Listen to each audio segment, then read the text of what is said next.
Allez, salut à tous, aujourd'hui dans Boulangerie Papa, on va apprendre à faire ça, un petit pain au Khorasan, farine de Khorasan, farine de blé ancien, aussi appelé pain des Camutes, mais bon ça c'est un nom commercial, je vais vous expliquer. Et vous n'allez pas en faire un, on va en faire deux pièces de 500 grammes à peu près, ça va être magnifique avec un joli petit levain pâteux, ça va être la tuerie. Allez, suivez bien la vidéo et ensuite j'attends vos photos comme d'habitude. Allez, c'est parti en route. Alors, pour commencer, on va se prendre notre petite farine de blé Khorasan. Donc là, c'est ce que j'ai acheté dans un magasin bio, tout simple. Donc, Khorasan, Camute, c'est la même chose. En fait, Camute, c'est le nom déposé de Khorasan.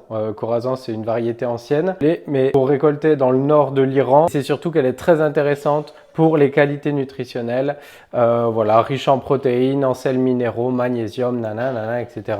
Franchement, c'est une farine super bonne pour la santé. Allez, pour commencer, on va se faire une petite autolyse avec une TB à 70. Donc, ceux qui ne connaissent pas la TB, hop, il faut regarder le livre de Boulangerie Papa ou alors le petit lien qui est là. La TB, c'est super important pour avoir une pâte qui va sortir à bonne température. Donc, on va se faire une TB à 70. Donc pour la TB, comme d'habitude, je vous donne une température de base. Vous y enlevez la température de l'air. Donc là, ici, il fait 21. La température de la farine, 20. Et ça vous donne la température d'eau à préparer. Donc aujourd'hui, on va préparer une eau à 29 degrés pour avoir une pâte en fin de pétrissage qui va tourner aux alentours de 25-26. C'est important de bien faire la TB, surtout pour le Khorasan. On part sur l'autolyse, eau, farine, on mélange et 5 minutes après, je vous explique. Donc, mon eau est à 29 degrés. Je vais en prendre 350, à peu près 70% du poids de la farine. 357, c'est bon. Et je vais mettre mes 500 grammes de Khorasan dedans. Et à une main, pas de problème. Et je mélange ça. Donc là, je vais phraser, mélange primaire des ingrédients. 5 minutes en première vitesse. Et je vais laisser reposer ce petit mélange. Alors, après 3 minutes exactement. Donc là, j'ai pas trop phrasé. Il n'y a pas d'intérêt de plus phraser. Dès que c'est mélangé, vous arrêtez. Là, je suis parti sur 500 de farine de Khorasan et 350 d'eau. Ça fait 70%. Pourquoi je fais une autolyse? Tout simplement parce que ça va me permettre de connaître un peu plus ma farine. Là, le fait de pas trop hydrater, dans 30 minutes, après l'autolyse, je vais voir comment on va avoir travaillé un petit peu la farine. Et c'est important de faire les autolyses sur des blés qui sont assez changeants. En fait. Donc là, je vais laisser 30 minutes, je vais bien couvrir avec mes petits papiers en fibre de verre. Comme ça c'est les papiers pour éviter d'utiliser du film. Et dans 30 minutes, on va voir le travail enzymatique qui va s'être passé. Et pendant ce temps-là, on prépare nos autres ingrédients. Alors, pour mes ingrédients, je vais prendre 2 g de levure fraîche. Si vous n'avez que de la sèche, vous pouvez mettre 1 g. Je vais prendre 11 g de sel fin normal. Ensuite, du levain pâteux. Alors, mon levain pâteux, il est là. 250 g. Donc, c'est 50% du poids de farine. C'est beaucoup, mais c'est ce qui va apporter un goût et une acidité excellente pour le Khorasan. Donc, si vous n'avez pas de levain pâteux, j'attends la question. Donc, si vous n'avez pas de levain pâteux, il faut en faire un. Voilà, ça sera plus simple pour cette recette. Vous pouvez le faire avec du levain liquide, tout simplement, mais il faudra baisser un peu l'hydratation. Pour faire le levain pâteux, c'est pas dur. Vous regardez, il y a la vidéo qui va se coller là. Vous prenez votre levain liquide. Ok, moi c'est ce que j'ai fait hier. J'ai pris mon levain liquide, j'ai mis de la farine de meule T80 au batteur et en fait on pétrit, on crée une pâte avec du levain liquide et de la farine de meule T80 ou du seigle, etc. Et comme ça, vous avez un levain pâteux. Moi, j'aime bien mettre du levain pâteux dans mes spéciaux tout simplement parce que ça va moins changer la texture de ma pâte. Voilà, donc le levain liquide, je préfère le travailler pour la trad, mais tout ce qui est spéciaux, etc., je mets beaucoup de levain liquide. Ça va m'augmenter mon acidité sans trop défoncer la pâte. Voilà pour faire simple. Et c'est reparti. Donc après 30 minutes d'autolyse. Donc le but de l'autolyse, ça va être normalement de gagner de la souplesse. Voilà, avec le travail enzymatique. Là, c'est surtout que ça va me permettre que ma farine se gorge bien d'eau. Je vais pouvoir voir comment elle réagit. Donc là, avec 250 g de levain pâteux, je vais pouvoir le mettre. Je vais pouvoir mettre mes 11 g de sel d'un côté, mes 2 g de levure de l'autre. Et là, vu la texture de ma pâte, qui était hydratée à 70, automatiquement, je sais que je vais devoir bassiner. Bassiner, c'est rajouter un petit peu d'eau pendant que ça tourne. Donc là, je vais mettre 8 minutes en première vitesse. Voilà, en première vitesse, tranquillement. Et là, je vois que c'est bien ferme, donc c'est un tout petit peu trop. Donc tout de suite, je vais pouvoir bassiner. C'est ça l'avantage de mon petit autolyse, c'est que là, je vais pouvoir régler ma consistance gentiment. Donc là, il me reste un tout petit peu d'eau. Je vais rajouter, si besoin, je vais encore rajouter. parce que le Corazon, ça absorbe pas mal d'eau quand même, hein. Et là, le pétrissage, 8 minutes en première, 2 minutes en deuxième vitesse. Pour le bassinage, comme d'habitude, hop, dès que ça commence à reprendre un petit peu, si c'est encore ferme, on remet un tout petit peu d'eau. Donc c'est toujours de l'eau à 30 degrés hein, pour pas changer ma température de pâte. Donc là, on voit que la pâte se pétrit bien. Elle a du corps, donc c'est une bonne farine de Corazon, hein. Là, franchement, il y a des fois où c'est beaucoup plus granuleux que ça. Je peux même remettre un petit peu d'eau si besoin pour gagner un petit peu de souplesse. Et je vais mettre 2 minutes en deuxième vitesse, donc un petit peu plus rapide. Voilà, comme ça va suffire pendant 2 minutes. Alors, après 2 minutes en deuxième vitesse, on va regarder ce que ça donne. Donc, j'ai bien bassiné pour avoir une pâte qui soit un petit peu douce. Voilà, là c'est parfait parce que ça en sera que meilleur pour le goût. Je vais mettre ma pâte, un petit peu de farine, soit sur votre plan de travail, soit sur un tapis de façonnage. Tout est possible. L'intérêt du tapis, c'est toujours pareil, c'est que ça va coller beaucoup moins. Et comme ça, on va pouvoir faire un petit rabat de notre pâte. Donc attention, parce que des fois, c'est un petit peu collant ce genre de pâte. Si ça colle, vous n'hésitez pas, vous retrempez vos mains dans un petit peu de farine et vous venez travailler votre pâte gentiment. Et on la dépose dans un bac. Là, un petit bac. Et on va laisser un pointage d'1 heure à température ambiante. Et dans 1 heure, on va faire un petit rabat. Allez les amis, après 1 heure. Donc, on va se faire un petit rabat. Votre pâte, elle a dû démarrer un petit peu et vous devez avoir des petites bulles de fermentation. Donc, attention parce que c'est des pâtes qui vont être assez poreuses, assez collantes. C'est normal. Ça vient de la farine de Corazon. Donc, farinez généreusement pour faire un bon rabat. Je vous explique. Vous allez sortir votre pâte bien d'un coup sec. Surtout, venez bien la redynamiser. Le rabat, ça va lui servir à retendre un petit peu notre pâte. Hop, on va lui donner ce qu'on appelle du corps. Voilà. Ça, c'est un travail qui est très important sur le Corazon.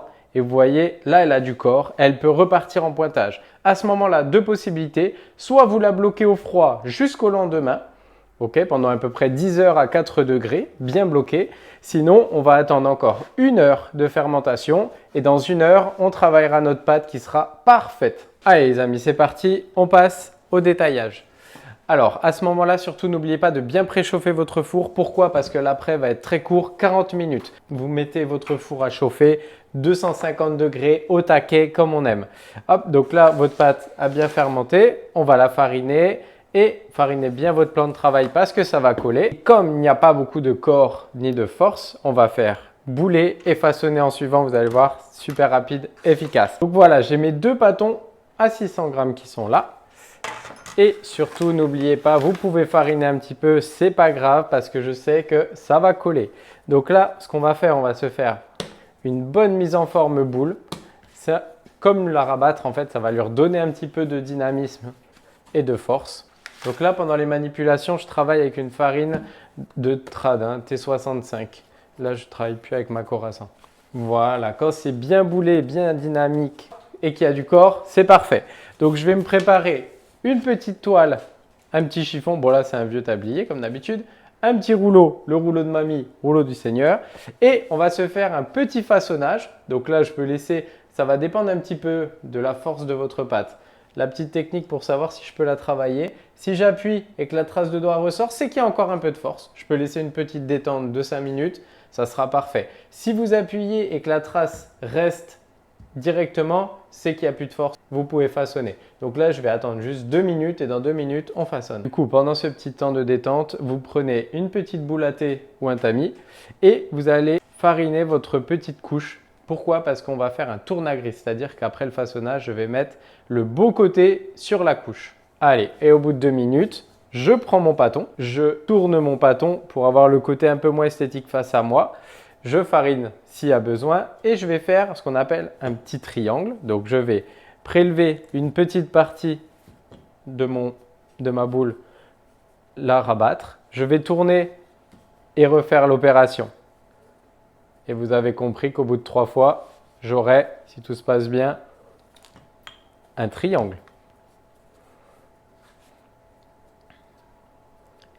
Hop! Et je pince un petit peu et le Corazon c'est super parce que ça colle un peu et du coup j'ai plus besoin de toucher. Voilà, je ne peux pas vous dire mieux les amis. Et pour ceux qui ont suivi, je le prends assez rapidement et je le mets la tête à l'envers, le côté un peu moins esthétique face à moi Voilà, comme ça, c'est ce qu'on appelle une tourne à gris. Allez, je recommence l'opération. Et voilà, quand c'est façonné tourne à gris, je recouvre avec mon linge et je laisse en après. Donc là, à température ambiante, je vais laisser pousser bien couvert comme ça pendant 40 minutes grand maximum. Et surtout, ne pas laisser trop d'après dans le corasant parce qu'il n'y a aucun intérêt. La petite astuce en tourne à gris, quand on façonne, il y a deux façons de poser son pain sur la couche. Soit tourne à clair, le beau côté vers le haut, soit tourne à gris, le beau côté vers le bas. Et moi, pour cette forme, je fais toujours un tourne à clair, tout simplement parce que je vais avoir une surface de pain à lamer un petit peu plus plate et bien farinée et ça va être parfait. Voilà pour la petite astuce. Après 40 minutes de pouce, donc d'après, j'ai bien fait préchauffer mon four à 250 degrés. Je prépare un petit papier, soit cuisson, soit les petites toiles en fibre de verre là. Et la petite technique, je prends un petit peu de hauteur pour vous montrer. Donc, je mets ma main à bien à plat dessus et avec ma main gauche, je vais prendre la toile, ok, la petite couche. Je vais transférer le pain sur ma main et je vais le déposer à l'envers sur mon papier cuisson. Je vous remontre. Je transfère le pain sur ma main et je le dépose. Bon, là, je vais le tourner pour avoir une meilleure optimisation de mon four et je dépose sur mon papier. Ensuite, je passe à la scarification. Donc, je prends une petite lame droite, une petite lame de rasoir. Voilà, ce que vous avez sous la main, pas de problème. Et donc là, je vois que mon triangle, la pointe la plus longue est vers le bas. Donc, je vais tirer un trait bien sec et ensuite, comme une petite feuille, vers le bas. Donc, y aller rapidement et sans hésiter. Et comme c'est placé sur une petite plaque, hop, je tourne et je renouvelle l'opération sur le pain de gauche. Allez, bien sec. Et là, vous pouvez scarifier comme vous le souhaitez. Et on passe à la mise au four. Pour la mise au four, comme à mon habitude, je prends ma petite planche, je dépose mes pains bien à plat sur ma pierre et je mets un petit peu d'eau et je ferme. Et c'est parti pour 20 minutes. Alors les amis, après 20 minutes, surtout, faites très attention. Parce que c'est chaud. Mais surtout, ne les sortez pas trop tôt. Ça, c'est des pains qui vont demander un peu plus de cuisson que d'habitude, surtout que c'est des grosses pièces. Donc, ce que vous faites, vous pouvez baisser un petit peu la température de votre four. Là, j'ai mis à 240. Donc là, je vais laisser encore 10 minutes à 240. Et surtout, faites bien sécher la bouche entrouverte après tout ce temps. Ça, c'est pour vraiment bien cuire le produit à l'intérieur parce que sinon, ça risque de ne pas être trop cuit. Donc, méfiez-vous de bien cuire votre pain et de laisser sécher. Après une trentaine de minutes, du coup, c'est cuit. Pour savoir si c'est cuit, vous retournez. Et ça doit bien sonner creux, ça doit résonner. Voilà, ça c'est le geste du boulanger pour savoir la cuisson. On laisse sur une grille pour le ressuage pendant 45 minutes et on passera à la dégustation. Et voilà, bien frais, bien ressué, tout est parfait. Belle coloration, belle petite croûte caramel. Franchement, on voit que ça brille un petit peu. Ben, ça, c'est que la buée a été efficace. Allez, on s'en coupe une petite tranche et on déguste ça ensemble. Les amis, chose promis, chose due, on va se faire notre petite dégustation de notre Corazan. Franchement, il est tellement mignon, j'ai même pas envie de le couper. Donc ça va dépendre un petit peu de votre envie de découpe, hein. Moi, je vais attaquer par le dessus. On va se faire deux jolies petites tranches. Franchement, magnifique. Je vous montre ça de plus près. C'est pas beau ça? Regardez-moi ce petit alvéolage. Une mie un petit peu caramel là. Ça vient du Corazan. Vraiment, ça va être super bon. Allez, dégustation. Donc, j'ai mis un petit peu plus de sel que d'habitude pour encore plus faire ressortir le goût du Corazan. Une bonne cuisson, une bonne odeur grâce au levain pâteux, une grosse dose de levain et franchement, du bonheur. Et là, vous allez partager ça en famille. Si vous en avez un petit peu trop, n'hésitez pas, vous pouvez le couper, le trancher et le réserver au congélateur. Et le matin, vous avez juste à le toaster dans votre petit grille-pain et là, vous êtes parfait. Bon les amis, merci beaucoup. J'espère que cette vidéo vous a plu. Je vous dis comme d'habitude, n'oubliez pas de liker, de partager et à très bientôt sur Boulangerie Papa. Ciao, ciao!